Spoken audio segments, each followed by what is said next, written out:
Good evening. Welcome to Sunrise Small Talk, episodes number 13, 14, and 15. It's actually Wednesday evening. I think by the time we send these out to you, it should be Friday, hopefully maybe a couple on Thursday. But as mentioned last week, we're going to unpack Secure Act 2.0.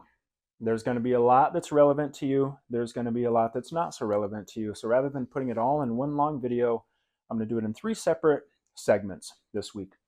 The segments are business owners, young professionals, high-income earners, and retirees or pre-retirees. So again, some will be relevant to you. Maybe it would be relevant to your kids or a parent if it's not relevant to you. So if you want to watch all 3 of them and send to the people who you think might find it useful, of course, feel free to do so. No copywriting issues on my end. Certainly feel free to share it if you like it. If not, tell me why you didn't like it, and maybe I'll change it. So let's dive right in. There's going to be some things that will be in this introduction, because this introduction will be the same for all 3 episodes. A few things that I think everybody should know when it comes to the changes in the Secure Act 2.0. So I'm going to hit that in the intro before I dive into the more specific concepts that I'm going to talk about. Here we go. Okay, I'm going to be honest. This board does have some scribbles on it because I already made some of these videos, but I was kind of distracted. Kelsey came in to say hi. She just got her hair cut across the way. Thank you, Mark. She looks beautiful. I don't really want to redo this entire whiteboard. I'm just going to switch colors. Is that a deal? Can we make a deal there? I got rushed. I don't like being rushed. Some of the concepts that I think are important for everybody really have to do with filling up our Roth buckets, getting dollars, after-tax dollars, into the Roth bucket, because we never have to pay tax on those again.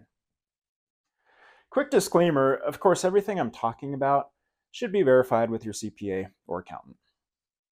I'm not a tax preparer. Number 1, which I think is really cool. Old $529 can become Roth dollars. What? That's crazy.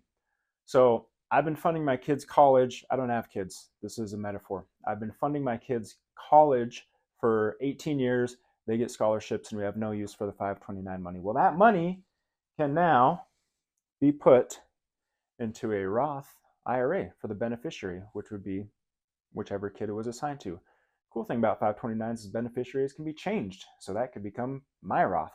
You can't do it all at once, and there are limitations, and we have no idea how this will actually look and feel in the real world.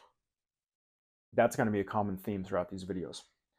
Number 2, 401k employer matching contributions. That's not the money you put in, that's the money that your employer puts in based on the matching schedule. That could never be Roth prior. Now it can be. SEP and simple IRAs. Those dollars and contributions could never be Roth, and now they can be Roth as well. So quick math. Business owner, SEP IRA, max funds it $66,000 a year for 10 years and generates an average 7.5% rate of return. That's $1 million. $1 million in 10 years. Tax-free, never taxed again. So pretty cool. Again, this stuff it's allowed right now, but we don't really know the mechanics of it. We don't know what it's going to look like out in the wild. Lastly, and this is not that unique, our contribution limits to IRAs and 401ks, those went up $22,500 on the 401k side of things. We'll talk about catch-up contributions with my retirees and pre-retirees, and maybe some of my high-income earners as well. Phase outs. If you make too much money, you can't deduct your IRA contributions, and you can't contribute to a Roth IRA. Those numbers increase every year, and we're up, well, not well, but we're over $200,000 with the Roth IRA limitation. So that's nice. So that may make it allowable for more folks to put some money in Roths, which of course I love. Now, let's dive in. We're going to go into the specific categories of my business owners, my retirees and pre-retirees, and my young professionals and high income earners. Here we go. You didn't see it.